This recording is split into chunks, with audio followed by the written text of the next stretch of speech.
तर तुम्हाला आतमध्ये न्यायला लागेल. मी विनंती करतो पंड्याजी सावंत किंवा विजय केनवडेकर आपल्यापैकी एक ती बॅग बाहेर घेऊन यावी. मला कोणाच्या बेडरूम मध्ये जायला आवडत नाही.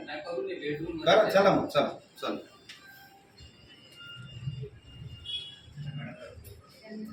ही बॅग आता काही वेळापूर्वी इकडे शूटिंग घ्या. काही वेळेपूर्वी विजयजी केनवडेकर यांच्या घरी आलेली आहे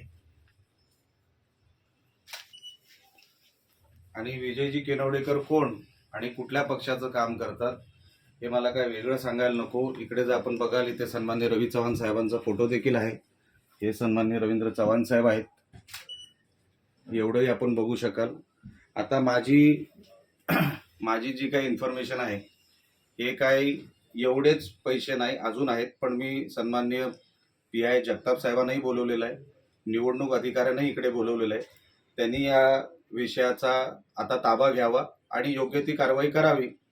मी हेच जे काय सांगत होतो, जे कालपासून म्हणजे कालच्या त्या सन्मान्य रवींद्र चव्हाण साहेबांच्या दौऱ्यानंतर या हालचालींना वेग आला. हे फक्त एक घर नाहीये, असे जवळपास 8-10 घर आहेत जिथे हे प्रकार सुरू आहेत, हे जमा करायची. या कोण, या नमस्कार, कोण आपण? मी श्रीदेवी माने. इकडे या माने साहेब, इकडे या. हे पैसे इकडे, हे भारतीय जनता पक्षाचे कार्यकर्ते किंवा पदाधिकारी, बरोबर आहे?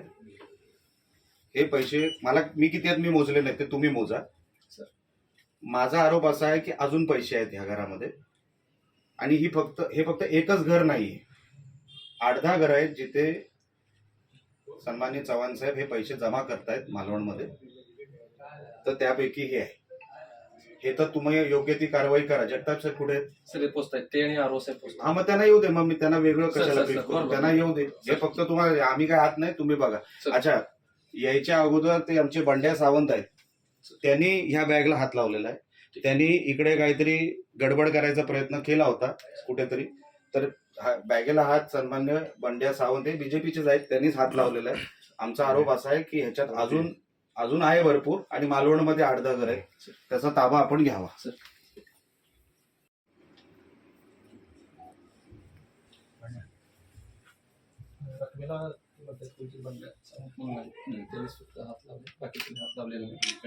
आणि रक्कम किती काय मोजलेली नाही, साहेब मध्ये मोजून खात्री करा. हा, बोलू साहेबांना फोन करून